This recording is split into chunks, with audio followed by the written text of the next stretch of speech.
Buat seorang teroris, dia mati atau hidup tidak penting. Ya, yang penting bagi dia, tindakannya itu bisa menimbulkan rasa takut yang meluas, bahkan kalau perlu menimbulkan korban yang banyak. Karena itu revisi undang-undang, kejahatan, radikalisme, intoleransi harus diperketat dengan masuk di dalam bagian undang-undang pencegahan dan pemberantasan terorisme. Berantasnya iya, tapi cegahnya tidak jelas harus bagaimana.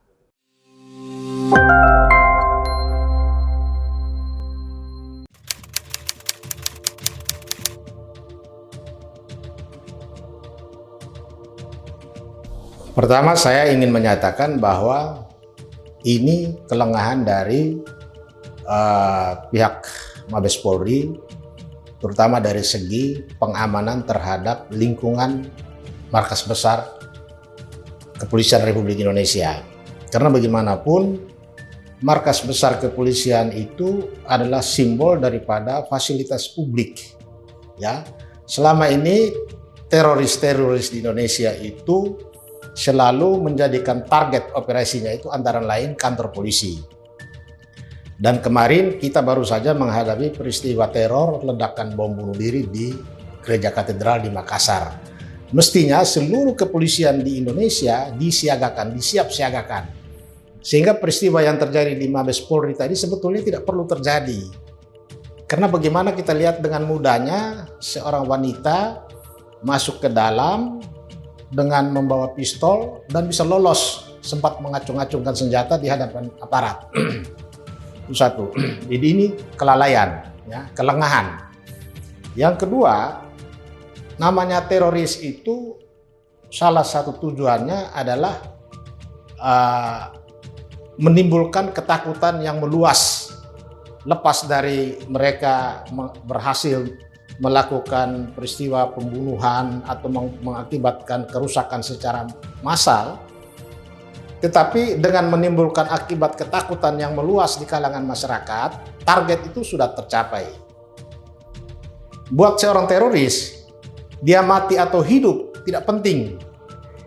Ya, yang penting bagi dia, tindakannya itu bisa menimbulkan rasa takut yang meluas, bahkan kalau perlu menimbulkan korban yang banyak.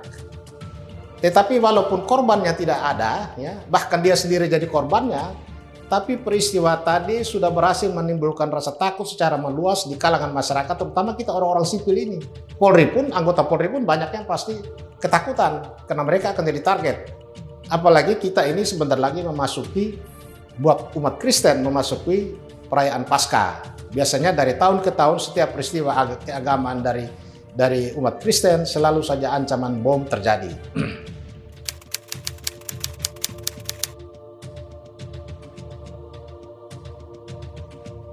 Keberhasilan mereka tunjukkan bahwa mereka berhasil mengguncang Republik Indonesia, mengguncang pusat kekuasaan keamanan Republik Indonesia. Ini satu hal yang mencoreng wajah keamanan kita. Jadi kepolisian harus betul-betul waspada, terutama dalam pekan-pekan ke depan. Dan ini sepertinya menggenapi apa yang diramal oleh Yusuf Kalla. Yusuf Kalla kemarin sudah memperkirakan, menyatakan bahwa ancaman teror ini akan secara nasional terjadi di mana-mana. Buat mereka tidak harus terjadi di mana-mana, mereka ambil di pusat kekuasaan yang langsung dampaknya sudah kemana-mana. Nah, ini yang harus diwaspadai.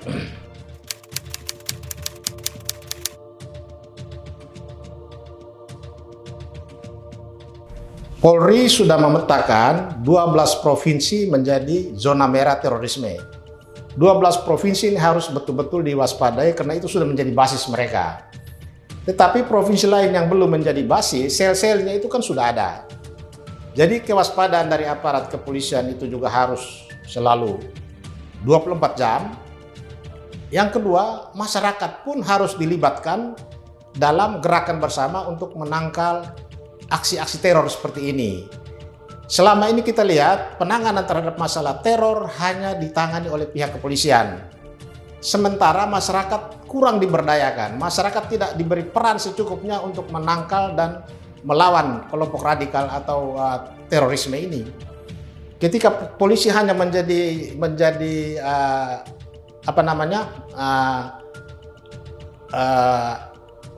aparat yang dipercaya untuk menangani terorisme sementara masyarakat tidak diberi peran, maka kita akan menghadapi kegagalan demi kegagalan. Ya, peristiwa teror terjadi di mana-mana tanpa kita bisa menghentikan itu.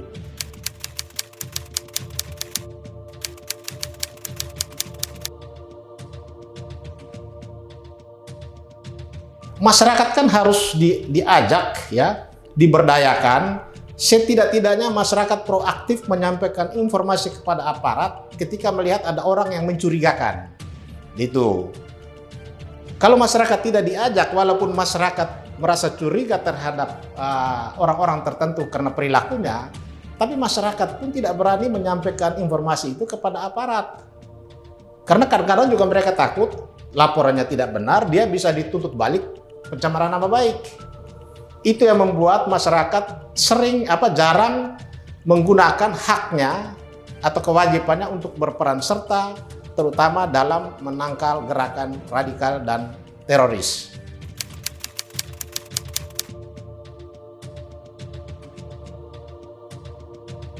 Masyarakat harus lebih berani dan masyarakat itu harus diberdayakan, masyarakat harus dilatih, dan ini diatur di dalam undang-undang, ya. Pemberantasan terorisme ada salah satu bagian yang disebut kesiapsiagaan nasional, itu sebetulnya memberi hak dan kewenangan kepada masyarakat untuk melakukan langkah-langkah anti radikalisasi, ya. Anti radikalisasi itu peran yang diberikan oleh masyarakat terhadap kelompok masyarakat yang berpotensi terpapar radikalisme dan terorisme.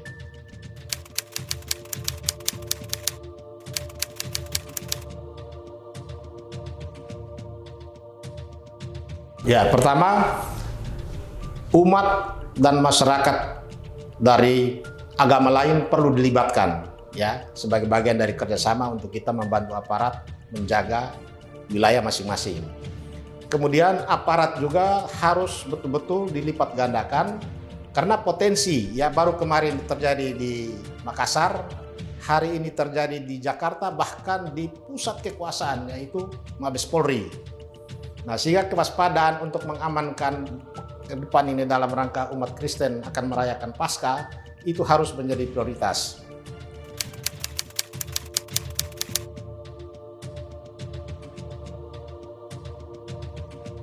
Revisi undang-undang terorisme harus dilakukan. Karena undang-undang terorisme itu hanya mengatur kejahatan terkait dengan tindakan teror, ya. Sedangkan buah, ya, proses yang menjadikan teror seperti radikalisme dan intoleransi ini belum diatur di dalam undang-undang tentang pemberantasan terorisme. Pemberantasan terorisme itu hanya menindak orang yang melakukan aksi-aksi teror. Tetapi bagaimana aktivitas ormas-ormas yang kemudian memunculkan, ya, membina begitu banyak orang-orang untuk menjadi teroris, ini belum bisa disentuh oleh undang-undang pemberantasan terorisme. Jadi kita hanya memberi wewenang kepada Polri untuk bagian hilirnya, limbahnya. Tetapi di bagian hulunya yang menyebabkan munculnya teror di mana-mana itu belum bisa disentuh oleh undang-undang. Itu kelemahannya. Hilirnya sudah, Densus 88 punya kemampuan sudah luar biasa, tapi ini kerja besar, tidak bisa semua berharap dari Densus 88. Karena itu revisi undang-undang, kejahatan, radikalisme, intoleransi harus diperketat dengan masuk di dalam bagian undang-undang pencegahan dan pemberantasan terorisme. Berantasnya iya, tapi cegahnya tidak jelas harus bagaimana.